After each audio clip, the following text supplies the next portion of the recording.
This clip is brought to you by SaveWithConrad.com.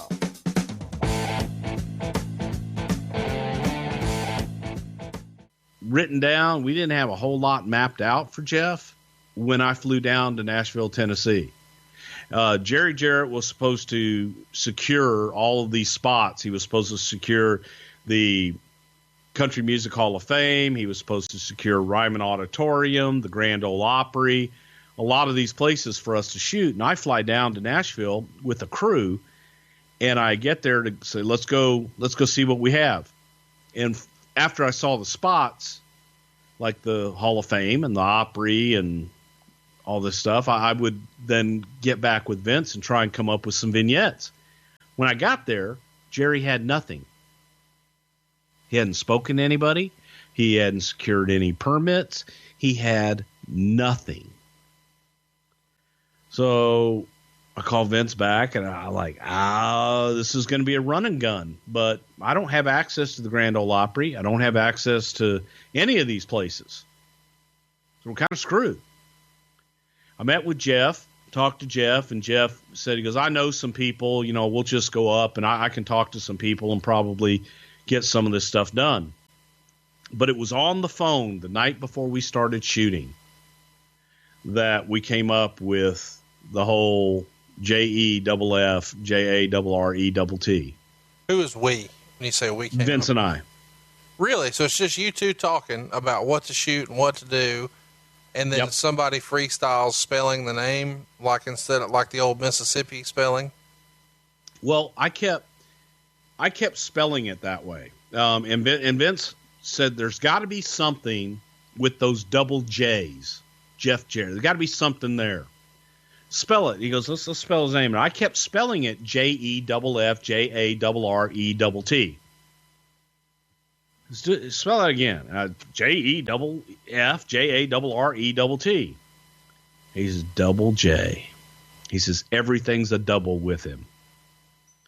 It's J, and that's, and it was born. I was at the Holiday Inn in Nashville, downtown Nashville, on the phone with Vince, and that's how we came up with it.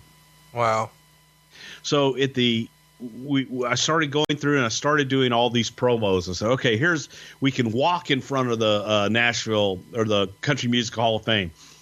Jeff knows some people. We can go down Broadway and walk in front of some of those famous bars. We can walk in front of the Ryman Auditorium, all these different things, which also lended itself, though, to they're not accepting me, blah, blah, blah. That they're not accepting me. Yeah. Otherwise, I'd be inside. Right. So kind of worked. The fact, we backed ourselves into it. And I just kept saying, if somebody comes and chases us off, it's even I'll better. Shoot it. It's even better. And it's great. So then I went through the whole thing and I came up with all these different vignettes and I'm writing down notes. And Vince goes, and I want him to end every single promo with, that's JEFF, JARRETT, double J, Jeff Jarrett. Ha ha ha. And I gave Jeff the two finger, because when Jeff would strut, he always did it without even thinking about it. And the two finger, again, was doubles. The little two finger point. We did the sparkle on his tooth. It just came together.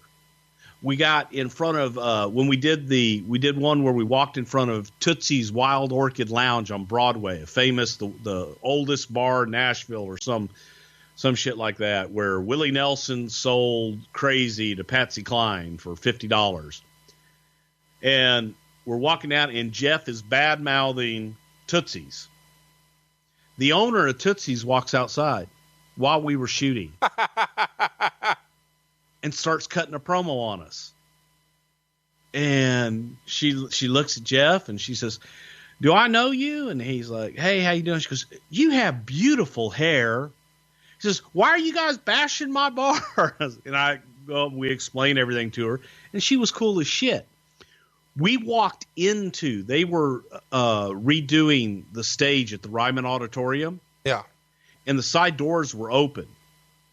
We walked into and went onto the stage at the Ryman Auditorium while they were repairing it and shot.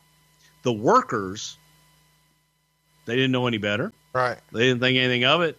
They didn't stop us. They didn't ask any questions. So we had a lot of luck in that regard, that we stumbled into some good shit. We went to Tony Conway's place. Tony Conway and Buddy Lee Promotions in Nashville, Tennessee. Buddy Lee was the manager of Willie Nelson, all the big name country acts, great promoter all throughout the Southwest. His offices were in Nashville. We went to his office to try and bust in, and Tony Conway, who was another promoter, worked with Buddy Lee, threw us out. And that's where we came up with the deal. Kerwin Silfies, I give the nod to Kerwin, is we were in the elevator. Kerwin was sitting behind a desk and noticed that there was a camera in the elevator. And he says, when we get him in the elevator, he says, Jeff, you're still mic'd. Look up to that camera and cut your JEFF promo to that camera. And we zoomed in on the security camera behind the secretary's desk. And that's how we ended that one. That's great. But that was the fun, man. That was the beauty of how we used to do vignettes and create characters.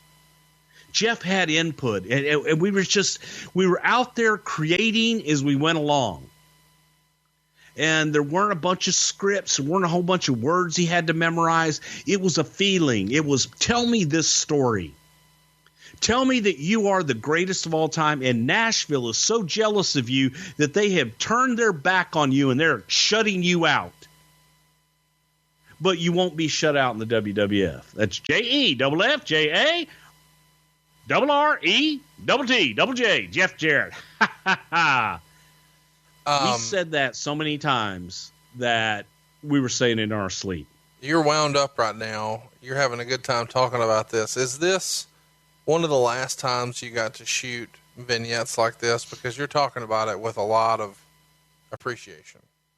Well, I talk about it with a lot of appreciation because it's just so fun to create with talent that embraced the opportunity. And some people might have looked at it and said, you know what? I don't want to do that. I've been a wrestler. I'm Jeff Jarrett. He embraced it. He had fun with it. And we were able to create on the fly. I also had the freedom to create on the fly. I didn't have to sit there and get on the phone and call Vince and say, he'd like to say the instead of the. Is that okay? No, damn it. I want it to be the. Vince trusted me, and we got to go out and just look around, say, hey, what about this? And Kerwin Silfies, who was the director, we talked about it. I saw him in St. Louis this year, and we just talked about how fun it was to be able to go out and take your environment and create something out of it. Sometimes it was off the chart like this. Sometimes it was the shits. But these were fun.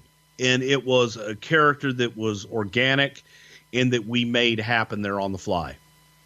So let's talk a little bit about, because I've always associated that with Jeff Jarrett, and I fucking hated it as a kid.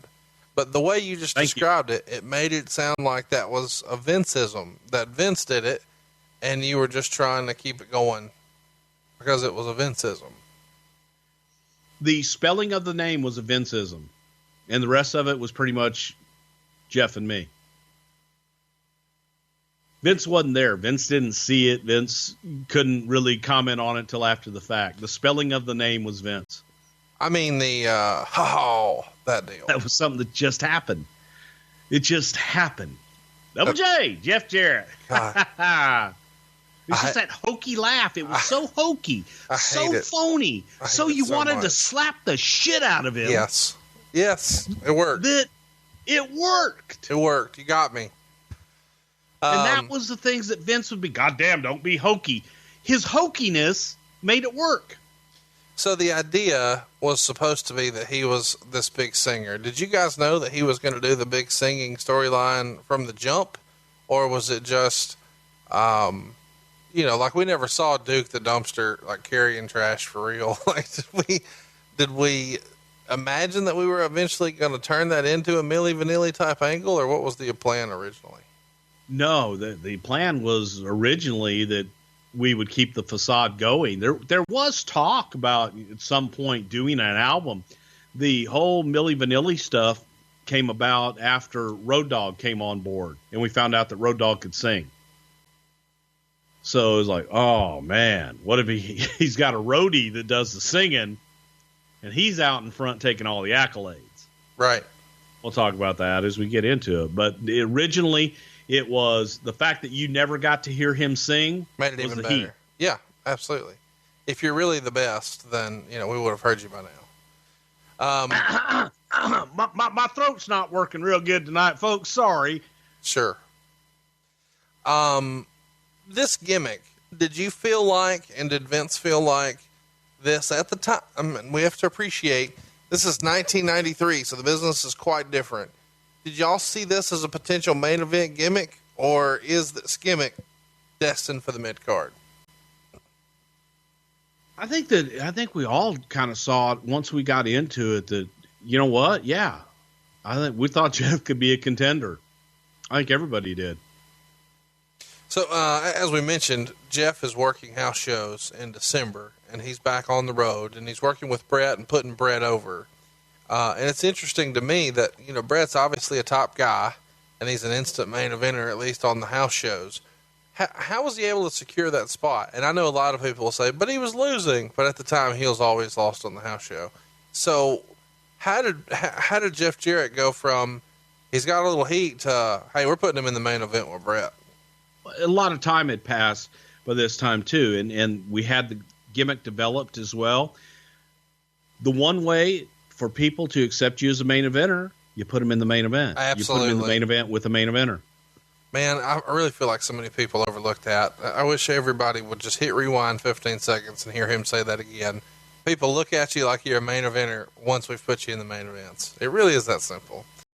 Let my family save your family some cash. You don't need perfect credit. You don't need money out of your pocket, but we will save you money. It's not a matter if, it's a matter of how much. SaveWithConrad.com.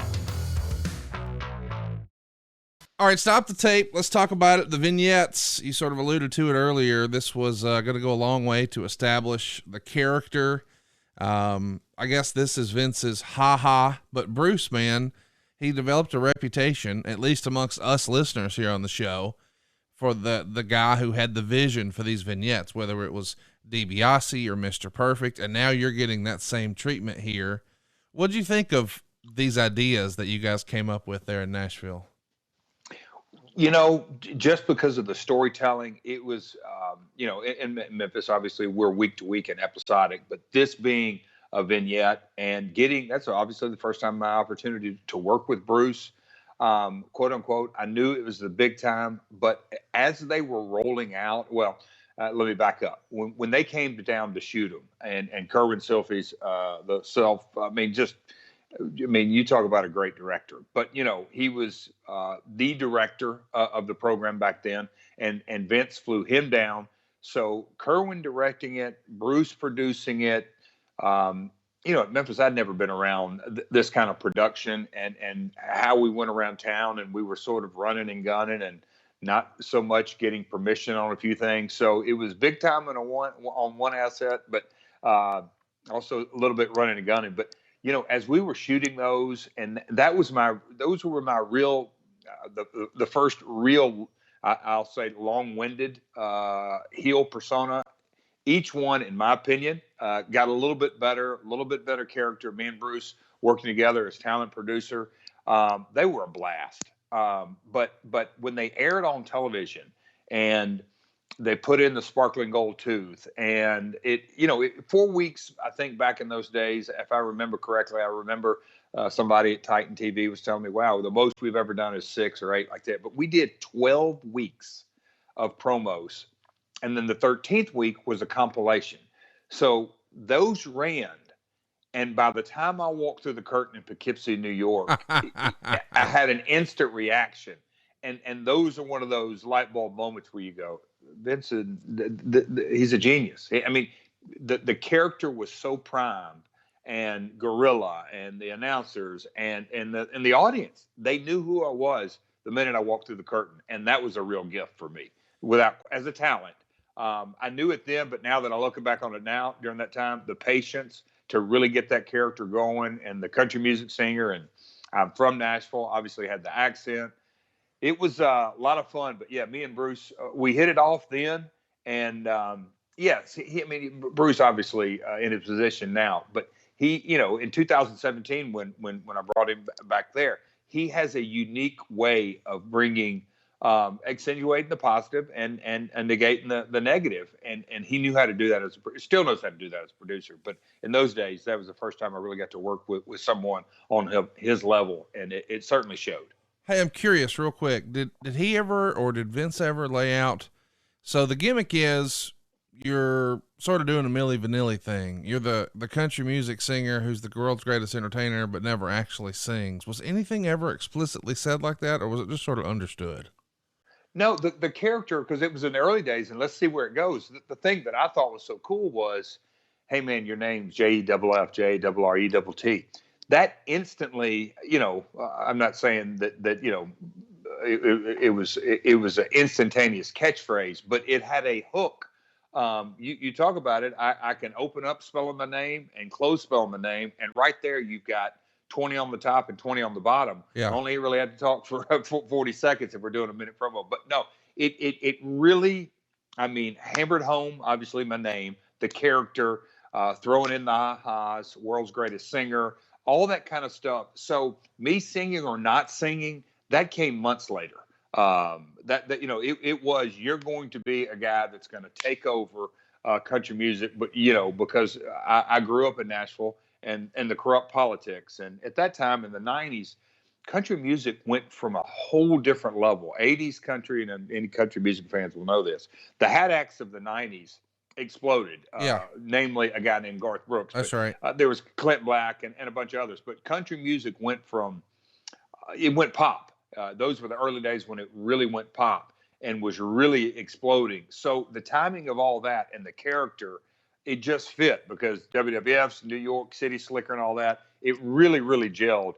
The character, I'll say this, fit within the promotion. And that, Rock and Stone Cold and Mick Foley and D-Generation X, it defined the Attitude Era. Well, the New York promotion and me being a Southern guy talking about country music, it was all in water, and the people knew it, so I was easy to hate. One more thing, I'm making this show even longer. We started at 4 hours before I remixed it, but the spelling thing and the are those all you and Bruce just freestyling, or? Well, the spelling, Vince originally is like, he's got a unique way about it. Have him spell it out, but then Bruce was saying that, and I was thinking on it, and then just as we started getting that rhythm, Jeff, it just came. It was really cool and a lot of fun, because a guy spelling his name, God Almighty, you want to smack the taste out of my mouth immediately. It was good heat. Well, we hope you're enjoying it. Let's get back to it. Something to Wrestle about Jeff Jarrett. Hey, it's Conrad Thompson. Thanks for checking out the podcast here on YouTube. Be sure to hit the subscribe button and the notifications bell so you get a notice anytime we upload some new content. And go save yourself some money right now. If you're in a 30-year loan or you have credit card debt, it's not a matter of if I can save you money. It's a matter of how much. Find out right now for free at SaveWithConrad.com.